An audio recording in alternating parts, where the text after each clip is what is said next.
الرحمن الرحیم۔ تمام تعریفیں اللہ کے لیے، درود و سلام محمد و آل محمد کے لیے۔ اللہم صلی علی محمد و آل محمد۔ بسم اللہ الرحمن الرحیم۔ تمام تعریفیں اللہ کے لیے، درود و سلام محمد و آل محمد کے لیے۔ اللہم صلی علی محمد و آل محمد۔ 1444 ہجری تفسیر قرآن کے سلسلے کی چوتھی مجلس بعنوان تفسیر سورہ نساء آپ سماعت فرما رہے ہیں۔ قرآن اور اہل بیت کے تحت شہزادی کونین ملکہ عالمین نے فضائل قرآن میں بیان کرتے ہوئے ارشاد فرمایا، قرآن ناطق ہے اور قرآن صادق ہے، نور الہی کی روشنی ہے، اس کی شعائیں پھوٹ رہی ہیں، اہل بصیرت کے لیے ہر چیز آشکار ہے، دلیل استوار ہیں، قرآن مجید کے ظواہر آشکار ہیں، اہل قرآن ان کی پیروی پر رشک کرتے ہیں اور یہ پیروی رضوان الہی تک پہنچا دیتی ہے اور قرآن سننے سے نجات ملتی ہے۔ آپ نے فرمایا، قرآن لوگوں کو اللہ کی روشن حجتوں تک ہدایت کرتا ہے، اس کی شریعت آشکار کرتا ہے اور اس میں حرام اور نامناسب چیزوں سے بچنے کی تفصیل موجود ہے۔ آپ نے فرمایا، اس کے استدلال واضح ہیں، اس کے براہین محکم ہیں اور اس کے فضائل بیان کرنے سے ثواب ملتا ہے۔ جن چیزوں کو مباح قرار دیا ہے وہ اللہ کی عنایت اور عطیہ ہیں اور اس کے احکام اور فرائض واجب اطاعت ہیں۔ اور امام نے فرمایا کہ جو شخص بھی قرآن مجید کی تلاوت کرتا ہے اس کی دعا ضرور مستجاب ہوتی ہے۔ آپ نے فرمایا کہ قرآن اس میں نور کے چراغ اور سینوں کے لیے شفا ہے، قرآن شفا ہی شفا ہے۔ اور اسی طرح امام نے روزے سے متعلق ارشاد فرمایا کہ جب بھی تم کسی ماہ کا ہلال دیکھو تو اس کی پہلی جمعرات کو روزہ رکھو اور جب دوسری دہائی آئے تو اس کے پہلے بدھ کو روزہ اور آخری دہائی کی آخری جمعرات کو بھی روزہ رکھ لیا کرو، اس سے تمہیں ماہ رمضان کے روزے رکھنے کا ثواب ملے گا۔ اور امام نے فرمایا کہ اگر کوئی شخص یہ تینوں روزے نہ رکھ سکے تو وہ بالترتیب 3 درہم صدقہ دے دیا کرے۔ ایک شخص نے کہا، مولا گرمی کے مارے مجھ سے یہ 3 روزے رکھے نہیں جاتے تو کیا میں انہیں جاڑے کے موسم میں رکھ لوں؟ تو مولا نے فرمایا، کیا خوب ہے، اگر تم سے یہی 3 روزے گرمی کے موسم میں نہیں رکھے جا سکتے تو تم انہیں جاڑے میں رکھ لیا کرو۔ اور امام نے ارشاد فرمایا، جو شخص روزہ نہ رکھ سکے اگر وہ کسی ایک شخص کو افطاری کروائے گا تو اس کو پورا روزہ رکھنے کا ثواب حاصل ہو جائے گا۔ اور اب میں آپ کے سامنے سورہ النساء کے کچھ فضائل اور خواص پیش کروں گی کہ جو حدیث معصومین علیہ السلام کے تحت ہیں کہ سورہ نساء وہ صورت ہے کہ جس میں کثرت سے خواتین کے مسائل کا ذکر ہوا ہے، اسی نسبت سے اس کو سورۃ النساء کہا گیا۔ اور جمع آوری کے لحاظ سے یہ 4تھا سورہ ہے اور ترتیب نزول کے حساب سے یہ 91واں سورہ ہے جو مدینہ منورہ میں نازل ہوا۔ اور مدینہ منورہ میں یہ صورت اس وقت نازل ہوئی کہ جب رسول اللہ صلی اللہ علیہ وآلہ وسلم حکومت اسلامی کی اور صحیح معاشرے کی تشکیل میں مصروف تھے۔ اسی بنا پر اس میں بہت سے قوانین ایسے ہیں جو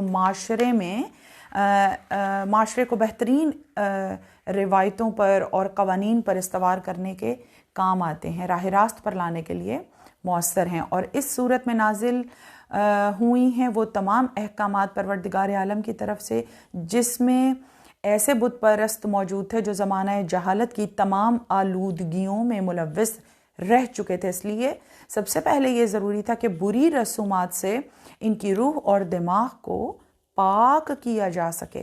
اس لیے سورہ النساء میں پروردگار عالم کے بہت زیادہ احکامات ہیں جو توحید سے متعلق اور معاشرتی رشتوں سے متعلق ہیں۔ اور اس کے نزول کے بارے میں یہ ہے کہ اس کی تمام آیات سوائے 58 کے مدینہ منورہ میں نازل ہوئی اور یہ بہت ساری صورتیں ہیں جو مکے اور مدینہ دونوں میں نازل ہوئی ہیں، یعنی آدھی صورت مکے میں اور آدھی مدینہ منورہ میں نازل ہوئی ہیں۔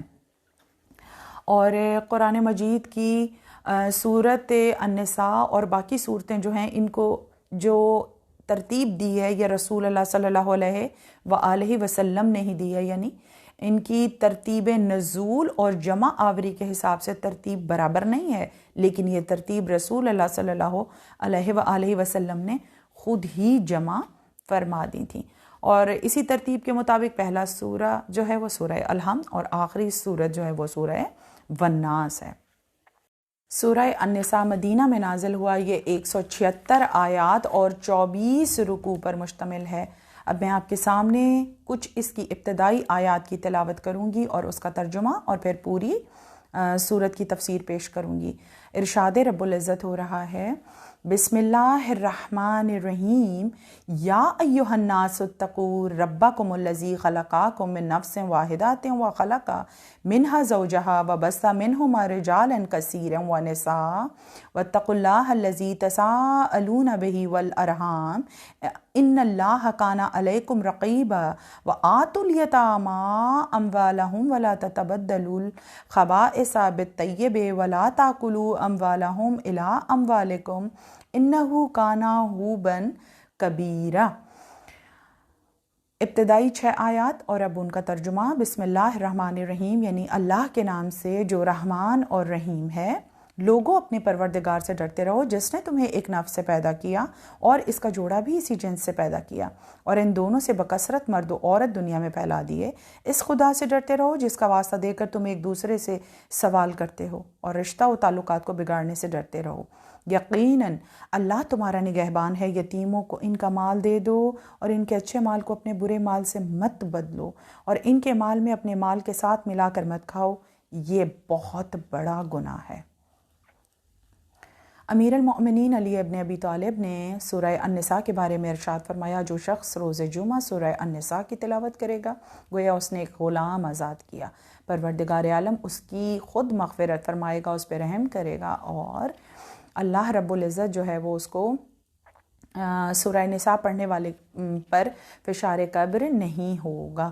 اور پھر اسی صورت کے تحت النساء کے تحت حدیث معصوم ہے کہ اس کو نساء کیوں کہتے ہیں، تو آپ نے فرمایا چونکہ حضرت آدم علیہ السلام کو جناب حوا سے انسیت تھی، وہ ان سے انسیت کرتے تھے، اسی انسیت کی بنا پر عورت کو نساء کہا گیا ہے۔ اور جناب حوا کو حوا اس لیے کہا گیا کیونکہ وہ حی زندہ شخص سے پیدا ہوئی تھیں اور اسی لیے ان کو حوا کہا گیا۔ عورت کو عربی زبان میں مرات کہنے کی وجہ یہ ہے کہ وہ مرہ یعنی مرد سے پیدا ہوئیں، یعنی حوا آدم سے پیدا ہوئیں، پہلے حضرت آدم اور پھر جناب حوا کی خلقت ہوئی۔ اور امیر المؤمنین علی ابن ابی طالب سے ایک شخص نے پوچھا، مولا ہم نے سنا کہ جناب آدم کی بائیں پسلی سے جناب حوا کی خلقت ہوئی، تو امام نے فرمایا کہ لوگ اس بارے میں کیا کہتے ہیں؟ تو اس شخص نے کہا، مولا لوگ تو اسی بات پر یقین رکھتے ہیں۔ تو امام نے فرمایا ہرگز نہیں، پروردگار عالم نے اپنے دائیں ہاتھ کی مٹھی سے کچھ خاک اٹھائی اور اس کو گوندھ کر جناب آدم کی خلقت فرمائی، اور جیسے ہی جناب آدم میں اپنی روح کو پھونکا تو فرشتوں کو یہ حکم تھا کہ تم فوراً سجدے میں گر جانا۔ جیسے ہی فرشتوں نے حضرت آدم علیہ السلام کو سجدہ کیا تو اس کی کچھ دیر کے بعد حضرت آدم علیہ السلام پر نیند غالب ہو گئی، اور جب وہ نیند سے اٹھے تو پروردگار عالم نے ان کے بائیں طرف جناب حوا کو حضرت آدم علیہ السلام نے پایا۔ جناب حوا کی خلقت جو ہے وہ حضرت آدم کی ہی بنی بچی ہوئی باقی مٹی سے ہوئی ہے، مولا کائنات نے ارشاد فرمایا۔ اور پھر آپ نے فرمایا کہ جب حضرت آدم علیہ السلام نے اپنے ہی جیسی ایک اور اپنے جوڑے کو دیکھا، صنف کو دیکھا جو ہم شکل حضرت آدم علیہ السلام تھیں، تو حضرت آدم علیہ السلام نے ان سے گفتگو کی کہ حضرت آدم علیہ السلام نے پوچھا آپ کون ہیں؟ تو انہوں نے کہا کہ میں بھی خدا کی مخلوق ہوں جیسا کہ آپ دیکھ رہے ہیں۔ حضرت آدم علیہ السلام نے اللہ سے پوچھا، اللہ یہ حسین مخلوق کون ہے اور اس کا قرب تو مجھے اچھا لگتا ہے، اس کی نگاہیں میری نگاہیں سے دیکھ کر تھکتی نہیں۔ اللہ نے فرمایا میری کنیز حوا ہے، کیا تم چاہتے ہو کہ تمہارے ساتھ رہے؟ تم اس سے محبت اور انسیت کرو اور یہ تم سے بات کرے، تمہارے احکام کی فرما برداری کرے۔ حضرت آدم علیہ السلام نے کہا کیوں نہیں پروردگار، اس نعمت کے حصول پر میں پوری زندگی تیرا شکر گزار اور تیری حمد بجا لاؤں گا۔ اللہ نے کہا تو پھر تم مجھ سے اس کا رشتہ طلب کرو، یہ میری کنیز ہے۔ حضرت آدم علیہ السلام نے کہا خدا میں تجھ سے اس کا رشتہ طلب کرتا ہوں، تیری رضا کیا ہے؟ اللہ نے فرمایا اس کا حق مہر ادا کرنا ہوگا۔ اس کا حق مہر یہ ہے کہ تم اسے میرے دین کے اصول و قواعد کی تعلیم دو گے۔ جو علم حضرت آدم علیہ السلام کو پروردگار عالم نے عطا کیا تھا نا، وہی علم تم اس کو بھی دو گے، جناب حوا کو۔ تو حضرت آدم علیہ السلام نے کہا کہ پروردگار مجھے آپ کا حکم جو ہے وہ قبول ہے۔ بس اسی وقت حضرت آدم اٹھ کر جناب حوا کے پاس گئے اور ان کا عقد جو ہے وہ پڑھایا گیا۔ سب سے پہلے اس رشتے سے آغاز ہو رہا ہے، اور پھر نسل آدم کیسے چلی پروردگار عالم نے۔ اس کے بعد حضرت آدم جب جناب حوا کے پاس گئے، جہاں اس نقطے پر مجھے در حقیقت آپ کو لانا تھا کہ پروردگار عالم نے کہا کہ حوا کے قریب مت جانا، پہلے ان کا حق مہر تو ادا کر دو۔ تو اب سوال یہ پیدا ہوتا ہے کہ ابھی تو زندگی کا کوئی آغاز ہی نہیں ہے، اب حضرت آدم علیہ السلام جناب حوا کے حق مہر میں کیا ادا کریں؟ پروردگار عالم نے کہا کہ جو اسماء تمہیں عرش کی بلندی پر دکھائے گئے ہیں بس انہی پر 14 مرتبہ درود پڑھو۔ تو حضرت آدم علیہ السلام نے جو پہلی عبادت کی وہ محمد و آل محمد پر 14 مرتبہ درود پڑھا، اور اولاد آدم کا فرض بنتا ہے کہ وہ محمد و آل محمد پر کثرت سے درود پڑھا کرے۔ یہ حق مہر جناب حوا ہے، اللہم صلی علی محمد و آل محمد، کہ جس کے بعد اولاد آدم پروان چڑھی، اور پروردگار عالم نے حضرت آدم علیہ السلام کو پہلے 2 بیٹے حابیل اور قابیل، اور اس کے بعد ایک قصہ ہے کہ جناب حابیل کو کس طرح قابیل نے قتل کر دیا، اور اس کے بعد جناب شیس کی ولادت ہوئی، اور اس کے بعد جناب حوا کے ہاں یافس پیدا ہوئے۔ جب دونوں بیٹے جوان ہو گئے تو حضرت آدم علیہ السلام نے پوچھا پروردگار عالم اب میرے بیٹے جوان ہو گئے، میں ان کی شادی کس سے کروں؟ یہ ایک بہت اہم نقطہ ہے جو میں آپ کے سامنے پیش کر رہا ہوں۔ عمومی طور پہ لوگوں کو یہ پتہ نہیں ہے کہ اولاد آدم کہاں سے پروان چڑھی۔ لوگ یہ سمجھتے ہیں کہ بھائی اور بہن کا نکاح ہوا تھا، نہیں، ایسا نہیں تھا، بلکہ جب اللہ نے حضرت آدم کو بیٹے عطا کیے تو وہ جب جوان ہوئے، حضرت آدم نے عرض کیا پروردگار میرا بیٹا جوان ہو گیا، اس کی شادی کس سے کروں؟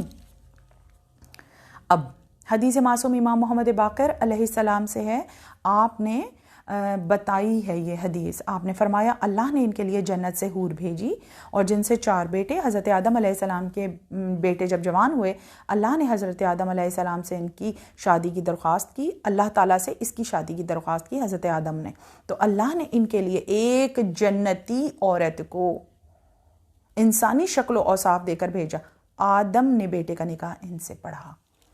جنت کی حور ہے جن کی شادیاں حضرت آدم علیہ السلام کے 2 بیٹوں جناب شیس اور جناب یافس سے ہوئیں، اور اس کے بعد ان کی جو اولاد ہے انہوں نے آپس میں شادیاں کی۔ اب یوں نسل انسانی جاری ہوئی۔ انسانوں میں جو خوبصورتی نظر آتی ہے وہ اس لیے نظر آتی ہے کیونکہ حضرت آدم علیہ السلام کے دونوں بیٹوں کی شادی جو ہے وہ جنت کی حوروں سے ہوئی تھی، اور حوا آدم سے پیدا ہوئی تھی، یعنی پہلے حضرت آدم اور پھر جناب حوا۔ اسی لیے طلاق کا حق جو ہے وہ عورتوں کے پاس نہیں ہے، مرد کے پاس ہے۔ اب اس سے متعلق بہت زیادہ احادیث ہیں کہ جو ان کی اولاد سے متعلق ہیں کہ کس طرح حضرت آدم علیہ السلام کی اولاد جو ہے وہ پروان چڑھی، اور اگلی آیت جو ہے وہ صلہ رحمی پر ہے، جو میں نے آپ کے سامنے تلاوت کی تھی کہ اللہ سے ڈرتے رہو جس کا واسطہ دے کر تم ایک دوسرے سے سوال کرتے ہو، اور رشتہ داروں کے تعلقات کو بگاڑنے سے ڈرتے رہو، بے شک اللہ تمہارا نگہبان ہے، اللہ دیکھ رہا ہے۔ اور حکم کیا ہو رہا ہے رشتہ داروں سے متعلق؟ امام مولا کائنات امیر المؤمنین علی ابن ابی طالب نے ارشاد فرمایا تم میں سے بعض لوگ غصے میں آ جاتے ہیں تو وہ راضی ہونے میں نہیں آتے۔ تم میں سے جب کسی شخص کو اپنے رشتہ داروں پر غصہ آئے، مولا نسخہ دے رہے ہیں اگر غصہ آ جائے تو کریں کیا؟ مولا نے فرمایا تم اس کے قریب ہو جاؤ اور اس کے جسم سے اپنا جسم مس کرو، کیونکہ جب ایک رشتہ دوسرے رشتے سے ملتا ہے تو اسے سکون آ جاتا ہے، اور رحم عرش سے معلق ہے، اور وہ ہمیشہ کہتا ہے خدایا جو مجھے ملائے تو بھی اسے ملا، اور جو مجھے قطع کرے تو بھی اسے قطع کر۔ اور اسی حقیقت کی طرف اللہ نے اس آیت میں اشارہ کیا ہے کہ آپس میں صلہ رحمی کرو۔ صلہ رحمی سے متعلق میں نے آیت آپ کے سامنے پیش کی، اور اس کے بعد ہے کہ اموال یتیم کا تحفظ کا حکم ہے قرآن مجید میں۔ اپنے برے مال سے ان کا اچھا مال مت بدلو اور غلط ملت نہ کرو، ان کی ہدایت ضرور کرو، ان کی حفاظت ضرور کرو، ان کی اصلاح اچھا عمل ہے، تم انہیں اپنے اندر مخلوط کر لو کیونکہ وہ تمہارے بھائی ہیں، مگر اپنے برے مال سے ان کا اچھا مال مت بدلو، یہ بہت بڑا گناہ ہے، اور ان کے مال اپنے مال کے ساتھ ملا کر نہ کھاؤ، اللہ کا حکم ہے۔ اور پھر اس کے بعد ہے کہ یتیم لڑکیوں کے ساتھ انصاف کا سلوک جو ہے وہ قائم رکھنے کا حکم ہے، اور تم اس صورت میں ان سے نکاح بھی کر لو، ان کے بجائے دوسری جگہ جو تمہیں پسند ہو ادھر تم، یعنی 4 نکاح کا حکم ہے۔ تو اس میں یہ ہے کہ اگر کوئی یتیم بچی ہو ضرورت مند، تم اس کو اپنے نکاح میں لو، اس کو حفاظت، اس کے محافظ بن جاؤ، اس کا حکم بھی قرآن میں ہے۔ اس کے علاوہ یہ ہے کہ خدا کی عبادت کرو، والدین، رشتہ داروں وغیرہ سے حسن سلوک سے پیش آؤ، اللہ کی عبادت کرو، کسی چیز کو شریک نہ ٹھہراؤ، ماں باپ کے ساتھ نیک سلوک کرو۔ پھر کس کا حکم ہے؟ پڑوسی، رشتہ دار، اجنبی ہمسایہ، پہلو کے ساتھی، مسافر سے، ان لونڈیوں غلاموں سے جو تمہارے قبضہ میں ہوں احسان کا معاملہ رکھو، اللہ مغرور اور تکبر کرنے والوں کو پسند نہیں کرتا۔ تیرے رب نے فیصلہ کیا ہے کہ اس کے علاوہ کسی کی عبادت نہ کرو، اور والدین کے ساتھ حسن سلوک کرو۔ اور امام جعفر صادق علیہ السلام نے فرمایا کہ والدین کے ساتھ احسان کرنے کی تعلیم دی، اس سے جہاں جسمانی والدین مراد ہیں وہاں روحانی والدین یعنی رسول اللہ صلی اللہ علیہ وآلہ وسلم اور حضرت علی علیہ السلام مراد ہیں، اور ہمارے حسن سلوک کی سب سے بڑی حقدار جو ہے وہ ہماری ماں ہے۔ اگر ہم نے دیکھنا ہو ہم سے رب کتنا راضی ہے، ہم دیکھیں ہم سے ہماری ماں کتنی راضی ہے۔ اگر ماں راضی تو رب راضی، اور مامتا ایک بہت بڑا جذبہ ہے۔ پروردگار عالم بحق محمد و آل محمد سب کی ماؤں کو سلامت رکھے۔ کبھی ایسا وقت نہ آئے کہ ہم اپنی ماؤں سے رابطہ کریں اور وہ میسر نہ ہوں۔ پروردگار عالم ایسا وقت کسی پہ نہ آئے، اور جس کی ماں نہیں ہے پروردگار عالم اس کے اوپر خاص رحم فرمائے۔ اور آگے ہے بخل کی سزا۔ جو لوگ کنجوسی کرتے ہیں اور لوگوں کو بھی بخل کا حکم دیتے ہیں، جو کچھ خدا نے انہیں دیا ہے وہ اسے چھپاتے ہیں، ہم نے کافروں کے لیے ذلیل کرنے والا عذاب تیار رکھا ہے۔ مولا نے فرمایا ہمارے شیعوں میں 3 خصلتیں نہیں ہوں گی۔ وہ کیا ہیں؟ وہ ہاتھ پھیلا کر کسی سے سوال نہیں کریں گے، وہ بخیل نہیں ہوں گے، شیعہ بخیل نہیں ہوں گے، اور وہ برے کام بھی نہیں کرتے ہوں گے، حرام کاریاں نہیں کرتے ہوں گے۔ اور سخی کے متعلق خبر دی آپ نے فرمایا کہ مخلوق میں جاننا چاہتے ہو کہ سخی کون ہے، تو سن لو، سخی وہ ہے جو خدا کے فرائض ادا کرے، وہ سخی ہے، اور بخیل وہ ہے جو خدا کے فرائض کی ادائیگی میں کنجوسی کرے۔ اور اگر خالق کے متعلق پوچھنا چاہتے ہو تو وہ جب کسی کو عطا کرے تو وہ سخی ہے، اور اگر وہ کسی سے روک بھی لے تو بھی اللہ سخی ہے۔ سبحان اللہ۔ جب وہ بندے کو کچھ عطا کرتا ہے تو بندے کو استحقاق کے بغیر عطا کرتا ہے، اور اگر کسی سے کچھ روکتا ہے تو وہ اس چیز کے حاصل کرنے کا حقدار ہی نہیں ہوتا۔ بار اللہ تو ہمارے علم میں اضافہ فرما۔ مسلمان میں بخل اور بد خلقی 2 خصلتیں جمع نہیں ہو سکتی۔ بخل اور بد خلقی، خوش اخلاقی بہت بڑی سخاوت ہے۔ اور اس کے بعد جو بیان ہے وہ یہ ہے کہ امام نے فرمایا کہ گناہان کبیرہ قابل معافی ہیں۔ امام سے کسی نے پوچھا تو امام نے فرمایا بے شک، جس کے لیے خدا چاہے۔ امام سے پوچھا مولا کیا گناہ کبیرہ قابل بخشش ہیں؟ دوبارہ پوچھا، مولا نے فرمایا ہاں ہیں۔ ولایت علی کا انکار ناقابل معافی جرم ہے، اور محبان علی جن کے گناہوں کو خدا چاہے معاف کر دے، محبان علی ہوں، ولایتی ہوں، ولایت امیر المومنین اور ائمہ علیہ السلام کے ماننے والے ہوں کہ وہ اللہ کے ولی اور امام ہیں۔ اور فرمایا کہ پروردگار عالم شرک کے علاوہ تمام گناہ معاف کر دے گا۔ اپنے آپ کو پاکیزہ قرار دینے والے، نفس کی پاکیزگی کا اعلان کرتے ہیں لوگ، خود ہی اپنی نفس کی پاکیزگی کا اعلان کرتے ہیں، حالانکہ اللہ جسے چاہتا ہے پاکیزگی عطا کرتا ہے، بندوں پر ذرا برابر بھی ظلم نہیں کیا جائے گا۔ آپ دیکھیں کہ وہ کس طرح خدا پر جھوٹ تراش رہے ہیں کہ ان کے گناہ گار ہونے کے لیے یہی واضح گناہ کافی ہے۔ اپنی خود ہی آپ مت وہ کریں بلکہ اللہ کی طرف سے محسوس کریں۔ سورہ النساء میں اپنے آپ کو پاکیزہ قرار دینے والے لوگ جو اپنے نفسوں کو پاک سمجھتے ہیں، لیکن اللہ ہی جانتا ہے کہ کس کا قلب کتنا پاک ہے، یہ بات تو اللہ ہی جانتا ہے۔ مگر وہ لوگ جن کی جب تعریف کی جاتی ہے تو وہ کہتے ہیں پروردگار عالم ہم تو تیرے بڑے ہی گناہ گار بندے ہیں، یہ ان کی عاجزی ہے۔ مگر کچھ لوگ اپنی نفس کی بہت تعریف کرتے ہیں کہ ہم تو بہت نیک پارسا ہیں، ہم خود سے فیصلہ نہیں کر سکتے۔ یہ علم اللہ ہی جانتا ہے۔ یا رسول اللہ، ہم اللہ اور اس کے رسول کو پہچان چکے ہیں، یہ بتائیں کہ وہ اولی الامر کون ہیں جن کی اطاعت اللہ نے آپ کی اطاعت کے ساتھ شامل کیا ہے۔ آپ نے فرمایا وہ میرے خلفاء ہیں، میرے بعد مسلمانوں کے امام ہیں، ان میں پہلا علی ابن ابی طالب ہے، پھر حسن، پھر حسین، پھر علی ابن الحسین، پھر محمد بن علی جن کا توریت میں لقب باقر ہے۔ اور جابر، جب تم ان سے ملاقات کرو گے، تمہاری ان سے ملاقات ہو تو میری طرف سے انہیں سلام کہنا۔ پھر جعفر صادق بن محمد، پھر موسیٰ بن جعفر، پھر علی ابن موسیٰ، پھر محمد ابن علی، پھر علی ابن محمد، پھر حسن ابن علی، اور پھر وہ امام ہوں گے جو میرے ہم نام، اللہم صلی علی محمد وعلی محمد، اور میرے ہم کنیت ہوں گے، وہ زمین پر خدا کی حجت اور بندوں میں خدا کا بقیہ ہوں گے۔ حسن بن علی کے فرزند ہوں گے، اللہ ان کے ہاتھوں پر مشارق و مغارب کو فتح کرے گا، الہ آمین۔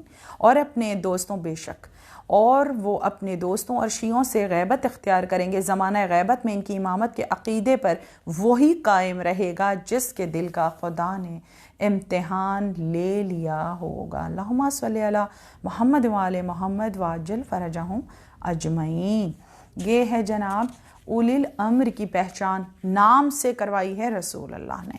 اور اس کے بعد رسول اللہ نے فرمایا کہ جب تک تم کتاب اللہ اور اطرت اہل بیت سے متمسک رہو گے ہرگز گمراہ نہیں ہوگے۔ اطرت اہل بیت 40 باتوں پر عمل کرنے والا انبیاء، صدیقین، شہداء اور صالحین کا رفیق ہوگا۔ رسول اللہ صلی اللہ علیہ وآلہ وسلم نے مولائے کائنات کو 40 نشانیاں جو ہیں وہ بتائی ہیں کہ ان باتوں پر عمل کرنا بہت ضروری ہے، اور وہ 40 نصیحتیں میں مختصراً آپ کے سامنے پیش کرتی ہوں، بس گنواتی جاتی ہوں۔ اللہ کی وحدانیت پر ایمان لائے کہ وہ وحدہ لا شریک ہے، اللہ کی عبادت کے علاوہ کسی کی عبادت نہ کرے، کامل وضو کر کے نماز پڑھے، مجبوری کے بغیر نماز ادا کرنے میں تاخیر نہ کرے، زکوٰۃ ادا کرے، ماہ رمضان کے روزے رکھے، صاحب استطاعت ہو تو حج کرے، والدین کی نافرمانی نہ کرے، شراب نہ پیے، نہ شراب کے علاوہ کوئی نشہ آور چیز استعمال کرے، برے کام نہ کرے، حرام کاریوں سے بچے، ناحق یتیم کا مال نہ کھائے، سود نہ کھائے، چغل خوری نہ کرے، خدا کے نام کی جھوٹی قسم نہ اٹھائے، اسراف نہ کرے، کسی بھی کے بھی نزدیک اور دور والے کے لیے جھوٹی گواہی نہ دے، حق بات کو چاہے چھوٹا کہے یا بڑا کہے قبول کرے، ظالم اگرچہ قریبی عزیز ہی کیوں نہ ہو اس کی طرف جھکاؤ نہ کرے، خواہشات پر عمل نہ کرے، باعفت عورت کے دامن میں عصمت پر الزام تراشی نہ کرے، ریاکاری سے پرہیز کرے، اس کے علاوہ ہے کسی کا مذاق نہ اڑائے، خلق خدا کا مذاق نہ اڑائے، آزمائش اور مصیبت کی گھڑی میں صبر کرے، اللہ کی نعمات کا شکر کرے، گناہ کے ارتکاب کے وقت عذاب خدا سے مطمئن نہ ہو بلکہ اللہ کی رحمت سے مایوسی بھی نہ اختیار کرے، بلکہ اپنے گناہوں کو مانتے ہوئے اللہ سے استغفار کرے، توبہ کرے۔ اس کے بعد یہ ہے کہ استغفار، گناہوں پر اصرار نہ کرے، خدا، انبیاء، رسول پر جھوٹی تہمت نہ باندھے، جھوٹی بات نہ کرے، جو تکلیف پہنچے تو یہ یقین رکھے کہ یہ اسے جو پہنچی ہے اس کی وجہ اس کے اپنے ہی کوئی گناہ ہے، مخلوق راضی کرنے کے لیے خدا کو ناراض نہ کرے، مخلوق کو راضی کرنے کے لیے خدا کو ناراض نہ کرے، اور دنیا کو آخرت پر ترجیح نہ دے، دنیا فانی ہے، آخرت باقی رہنے والی چیز ہے، جو چیز اس کے بس میں ہو اپنے بھائی سے بخل نہ کرے، اپنے باطن کو اپنے ظاہر کا عکاس بنائے، ایسا نہ ہو کہ ظاہر حسین ہو باطن بدصورت، اور پھر منافقین کا فرد، جھوٹ نہ بولے، جھوٹوں سے دوستی نہ کرے، حق بات سن کر ناراض نہ ہو، اپنی اور اپنے اہل عیال اور ہمسایوں کی اصلاح کرے، اپنے عمل پر عمل، اپنے علم پر عمل کرے، اور تمام خلق خدا سے حق پر مبنی تعلقات قائم رکھے، قریب اور بعید سے تواضع سے پیش آئے، جبار اور سرکش نہ بنے، زیادہ سے زیادہ تسبیح تحلیل دعا میں مصروف رہے، موت کو یاد رکھے، موت کے بعد کے حالات، قیامت، جنت، دوزخ کو ذہن میں رکھے، جو سلوک اپنے لیے پسند نہ ہو وہ سلوک دوسروں سے بھی نہ کرے، نیک کاموں میں ملول نہ ہو، بوجھ نہ بنے، کسی پر نیکی کر کے اس پر احسان نہ جتائے، دنیا کو اپنے لیے زندان تصور کرے۔ جو بھی ان نصیحتوں پر قائم رہے گا وہ اللہ کی رحمت سے جنت میں جائے گا۔ ایسے شخص انبیاء، اوصیاء اور اللہ کو زیادہ محبوب ہیں۔ اللہ انہیں روز محشر انبیاء، صدیقین، شہداء، صالحین کے ساتھ محشور کرے گا اور وہ ان کے رفیق ہوں گے۔ ایک 40 احکامات ہیں رسول اللہ کے جو میں نے آپ کے سامنے پیش کیے۔ اس کے بعد ہجرت کا حکم ہے کہ تم چاہے ایک بالغ کی ہی ہجرت کیوں نہ کرو، اپنے دین کو بچانے کے لیے، اور مختلف معاملات میں ہجرت جو ہے وہ بہتر ہے، سفر وسیلہ ظفر ہے۔ اور حضرت ابراہیم علیہ السلام نے 3 مرتبہ ہجرت کی بحکم پروردگار عالم۔ ہجرت اچھا ہے، رسول اللہ نے بھی اپنا شہر مکہ چھوڑ کر مدینہ کی طرف ہجرت کی تھی۔ ہجرت اچھی چیز ہے، اس میں حکم ہے۔ اور پھر کہا کہ نماز مغرب کی 3 رکعتیں کیوں فرض ہیں، اس میں قصر کیوں نہیں ہے؟ تو ارشاد رب العزت ہوا کہ جب مغرب کا وقت تھا تو شہزادی کونین ملکہ عالمین کا نزول ہوا، اللہ کی طرف سے ہر نماز کی 2 رکعت تھیں۔ جب شہزادی کا نزول ہوا تو رسول اللہ نے 1 رکعت جو ہے وہ زائد پڑھی تھی، اسی نسبت سے مغرب کی 3 رکعت ہیں، اور شہزادی کونین کی نسبت سے اس کو قصر نہیں ہے۔ اور جب امام حسن و حسین علیہ السلام کا ظہور اس دنیا میں ہوا تو 2 رکعت جو ہے ظہر اثر کی وہ 4 میں بدل گئی تھیں، یعنی انہیں عصر اور ظہر کی 2 کے بجائے 4 ہو گئی تھیں ان کے شکرانے میں۔ اور اس کے علاوہ نماز کی قصر کا بیان میں نے پیش کیا۔ اوقات نماز کے لیے امیر المؤمنین کا مکتوب ہے، کفار کے تعاقب میں سستی نہ کرو، جو کچھ خدا نے آپ کو دکھایا ہے اس کے مطابق فیصلہ کرو۔ کوئی بھی ایسا مسئلہ نہیں ہے جس کا حل قرآن اور حدیث میں نہ موجود ہو۔ تفسیر قرآن میں معصومین علیہ السلام سے اتنی تفصیل ہے کہ ایک ایک آیت کے ضمن میں 8 10 احادیث جو ہیں وہ سمجھانے کے لیے پیش ہوئی ہیں، اور وہ ان کے ایک آیت کے 70 ظاہر اور 70 ہی باطن ہیں نا، تو ان کی تفصیل مولا نے بیان کی ہے۔ ہمیں قرآن سے تمسک کرنا چاہیے، اور وہ احسان کرنے والا ہو۔ نبی سے پوچھا احسان کیا ہے؟ آپ نے فرمایا اس طرح سے اللہ کی عبادت کرو گویا وہ تمہیں دیکھ رہا ہے، تم اسے نہیں دیکھ رہے لیکن وہ تمہیں ضرور دیکھ رہا ہے۔ اور پھر ملت ابراہیم کے لیے حدیث رسول ہے کہ جب ہم کہتے ہیں کہ ابراہیم خلیل اللہ تو لفظ خلیل کے معنی کیا ہیں؟ کہا کہ خلیل کے معنی یہ ہیں کہ جب حضرت جبریل علیہ السلام کے لیے نار نمرود جلائی گئی اور ان کو اس میں پھینکا جا رہا تھا تو ابھی وہ ہوا میں ہی تھے کہ حضرت جبریل علیہ السلام آئے اور انہوں نے کہا کہ میں آپ کی مدد کے لیے آیا ہوں اور آپ کو اس آگ سے بچا لوں۔ تو حضرت ابراہیم علیہ السلام نے کہا کہ نہیں، مجھے خدا سے مدد درکار ہے، مجھے اپنے رب سے مدد درکار ہے۔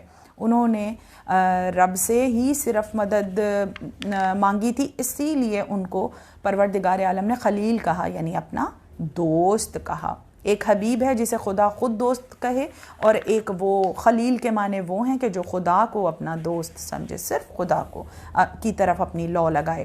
تو اسی نسبت سے حضرت ابراہیم علیہ السلام کو خلیل کہا گیا۔ اور مقرب فرشتے جن کے نام مولا سے پوچھے تو آپ نے فرمایا کہ جبرائیل اور میکائیل مقرب فرشتے کیوں ہیں؟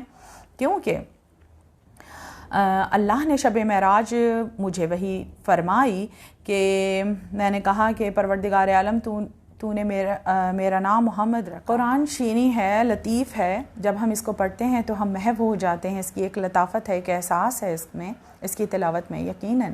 اور ایک سورت جو ہے اس کی تفسیر جو ہے وہ 700 سے 800 صفحات پر مشتمل ہے، اور یہ جو آغاز ہے نا قرآن کا، یہ بہت طویل صورتیں ہیں ساری۔ ان میں سے انتخاب کرنا بہت مشکل ہو جاتا ہے کہ کون سی حدیث پڑھیں اور کون سی حدیث چھوڑیں، کیونکہ ایک آیت کے ذیل میں 8 سے 10 اور 12 اور کہیں 16 احادیث جو ہیں وہ پیش ہوئی ہیں معصومین علیہ السلام سے۔ تو میری تو تمنا یہی ہوتی ہے کہ جب ہمارے معصومین علیہ السلام نے اتنا علم ہم تک پہنچایا ہے اور قرآن کی آیات کو ہمیں سمجھایا ہے، تو ہمیں پڑھنا بھی چاہیے. لیکن بس بہت جلدی میں نے آپ کے سامنے سورہ النساء کی تفسیر کو پیش کیا جو اب اختتامی مراحل پر ہے کہ مقرب فرشتے کون سے ہیں. رسول اللہ صلی اللہ علیہ وآلہ وسلم نے ارشاد فرمایا کہ حضرت جبرائیل اور حضرت میکائیل علیہ السلام جو ہیں یہ اللہ کے مقرب فرشتے ہیں. اور جب مجھے شرف معراج عطا ہوا تو محمد میں نے زمین پر نگاہ ڈالی تو میں نے تیرا انتخاب کیا اور تجھے نبی بنایا. میں نے اپنے نام سے تیرا نام مشتق کیا. میں محمود ہوں تو محمد ہے. میں نے زمین پر دوبارہ نگاہ ڈالی تو میں نے علی کا انتخاب کیا. میں نے اسے تیرا وسیع، تیرا خلیفہ، تیرا داماد، تیری نسل کا والد بنایا. میں نے اپنے ناموں سے اس کا نام مشتق کیا اور میں علی الاعلیٰ ہوں اور وہ علی ہے. میں نے فاطمہ زہرا سلام اللہ علیہا، حسن و حسین کو تم دونوں کے انوار سے ظاہر کیا اور پھر میں نے ان کی ولایت کو فرشتوں کے سامنے پیش کیا. جس نے ان کی ولایت کو قبول کیا جتنا جلدی وہ میرے پاس مقرب ہے. اسی لیے جبرائیل اور امین اور میکائیل جو ہیں وہ مقرب فرشتے ہیں کیونکہ انہوں نے پہلے ولایت کو قبول کیا معصومین علیہ السلام کی. اور پھر رسول اللہ نے فرمایا داہنے ہاتھ میں انگشتری پہنو تاکہ اللہ کے مقرب بن جاؤ. اور پھر شہزادی کونین ملکہ عالمین جب محراب عبادت میں کھڑی ہوتی تھیں تو انہیں 70,000 مقرب فرشتے جو ان کے بعد جن کی تعداد ہے ظاہری بات ہے باقیوں نے بھی تو اقرار ولایت کیا ہے نا، لیکن بہرحال مقرب ترین جو ہیں وہ جبرائیل اور میکائیل ہیں. تو مقرب فرشتے جو ہیں وہ شہزادی کونین سے وہی گفتگو کرتے تھے جو وہ حضرت مریم سلام اللہ علیہا سے جنہوں نے گفتگو کی. بلکہ مریم تو اپنے زمانے کی عورتوں کی سردار ہیں لیکن فاطمہ زہرا اولین و آخرین کی عورتوں کی سردار ہیں. اور اسی طرح رسول اللہ نے فرمایا کہ جب میں شب معراج چوتھے آسمان پر پہنچا تو حضرت جبرائیل علیہ السلام نے اذان اور میکائیل نے اقامت کہی اور پھر کہا کہ اے محمد مصطفیٰ صلی اللہ علیہ وآلہ وسلم آپ آگے آئیں اور نماز پڑھوائیں. تو رسول اللہ نے فرمایا جبرائیل تم امامت کرواؤ. تو انہوں نے کہا کہ نہیں، انبیاء و مرسلین کو ملائکہ مقربین پر فضیلت عطا کی اور آپ کی شان سب سے زیادہ ہے. چنانچہ رسول اللہ صلی اللہ علیہ وآلہ وسلم میں قربان جاؤں آپ کی ہستی پر آپ نے چوتھے آسمان والوں کو نماز پڑھوائی. ماشاءاللہ. اللہم صلی علی محمد وآل محمد. اور پھر سوال ہوا یا رسول اللہ علی افضل ہیں یا ملائکہ مقربین افضل ہیں؟ کیا سوال ہے. بہرحال رسول اللہ نے فرمایا ملائکہ کو شرف ملا ہی محمد و علی کی محبت سے ہے. سبحان اللہ. کیونکہ انہوں نے ہم دونوں کی ولایت قبول کی تھی. علی کا جو بھی شیعہ ہے اپنے دل کو دھوکے گناہوں کی نجاست سے پاک رکھتا ہے اور وہ ملائکہ سے بھی افضل ہے. ماشاءاللہ. جو شیعہ ولایت کو مانے گا وہ ملائکہ سے بھی افضل ہے. اور آخری آیت تو نہیں ہے، اس صورت کا اختتام ہے ماشاءاللہ کہ نور مبین. سبحان اللہ. اے لوگو تمہارے پاس تمہارے رب کی طرف سے روشن دلیل آ چکی ہے. ہم نے تمہاری طرف واضح نور کو نازل کیا ہے.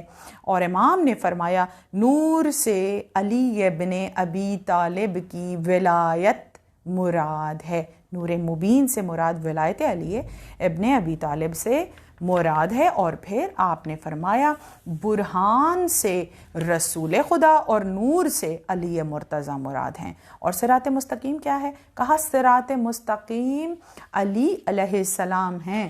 اور یہی ساری چیزیں ہیں کہ اس کے بعد آپ نے فرمایا رحمت الہی فضل پروردگار میں وہی لوگ داخل ہوں گے جو امیر المؤمنین اور آئمہ کی ولایت سے متمسک ہوں گے. اللہم صلی علی محمد وآل محمد. الحمدللہ الذی جعلنا من المتمسکین بے ولایت امیر المؤمنین بے ولایت فاطمہ زہرا سیدۃ النساء العالمین ملکہ عالمین و آلہ الطیبین الطاہرین المعصومین. حران ہم شکر گزار ہیں بار الہ کہ تو نے ولایت کے نور سے ہمارے قلوب کو منور فرمایا اور تو ہمیں اسی صراط مستقیم پر ہمیشہ قائم رکھنا.